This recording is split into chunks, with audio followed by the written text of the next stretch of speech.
ശബരിമലയിലെ മണ്ഡലപൂജയ്ക്കുള്ള മുഹൂർത്തം അറിയിച്ച് തന്ത്രി. ഡിസംബർ 27 ശനിയാഴ്ച രാവിലെ 10:10-നും 11:30-നും ഇടയിലാണ് മണ്ഡലപൂജ. തങ്കാങ്കി ചാർത്തി ദീപാരാധന വെള്ളിയാഴ്ച വൈകിട്ട് 6:30 നടക്കും.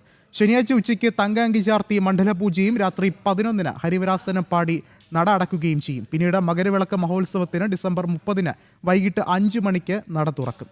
കൂടുതൽ വിവരങ്ങളുമായി സന്നിധാനത്ത് നിന്ന് മിഥുൻ മുരളി ചേർന്നുണ്ട്. മിഥുൻ, വളരെയധികം ഭക്തി നിർഭരമായി തന്നെയാണ് ചടങ്ങുകളൊക്കെ തന്നെ പുരോഗമിക്കുന്നത്. മറ്റു ചടങ്ങുകൾക്കായുള്ള സമയക്രമം ഇപ്പോൾ അറിയിച്ചിരിക്കുകയാണ്. എന്തൊക്കെയാണ് മറ്റു വിവരങ്ങൾ? അയ്യപ്പസ്വാമിക്ക് ചാർത്തുന്നതിനുള്ള തങ്കേകി വഹിച്ചുള്ള ഘോഷയാത്ര ഡിസംബർ 23-ന് ആറന്മുള പാർത്ഥസാരഥി ക്ഷേത്രത്തിൽ നിന്ന് പുറപ്പെടും.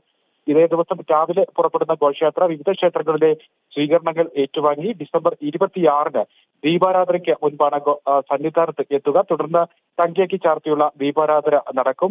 ഡിസംബർ 27-ന് രാവിലെ 10:10-നും 11:30-നും ഇടയിലാണ് ഇത്തവണത്തെ മണ്ഡലപൂജ മുഹൂർത്തം. ഇക്കാര്യം തന്ത്രി കണ്ഠര് മഹേഷ് മോഹനരെ അറിയിച്ചിട്ടുണ്ട്. 27-ന് ഉച്ചയ്ക്ക് തങ്കേക്ക് ചാർത്തിയുള്ള മണ്ഡല പൂജ നടക്കും.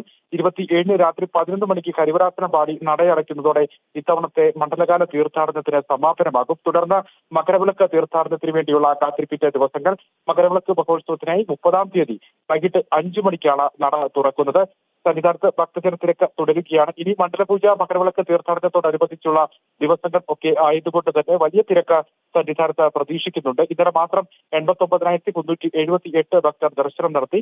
എല്ലാ ദിവസവും 85,000-ന് മുകളിൽ ഭക്തർ സന്നിധാനത്തേക്ക് ദർശനത്തിന് എത്തുന്നുണ്ട്. കാനനപാതയിലൂടെ എത്തുന്ന ഭക്തരുടെ എണ്ണം വർദ്ധിച്ചതോടെ പുല്ലുമേട് സത്രപാതയിൽ ഏർപ്പെടുത്തിയിരിക്കുന്ന നിയന്ത്രണം ഇനിയും തുടരും. വണ്ടിപ്പെരിയാർ സത്രം പാതയിലൂടെ 1000 ഭക്തരെയാണ് ദിവസം സ്പോട്ട് ബുക്കിംഗിലൂടെ കടത്തിവിടുക. എന്തായാലും ഇനി ഉള്ള ദിവസങ്ങൾ വ്രതശുദ്ധിയുടെ 41 ദിവസങ്ങൾ പൂർത്തിയാകുന്ന മണ്ഡലപൂജ ദിവസങ്ങളിലേക്കൊക്കെ എത്തുന്നത് കൊണ്ട് തന്നെ വലിയ തിരക്ക് സന്നിധാനത്ത് പ്രതീക്ഷിക്കുന്നുണ്ട്.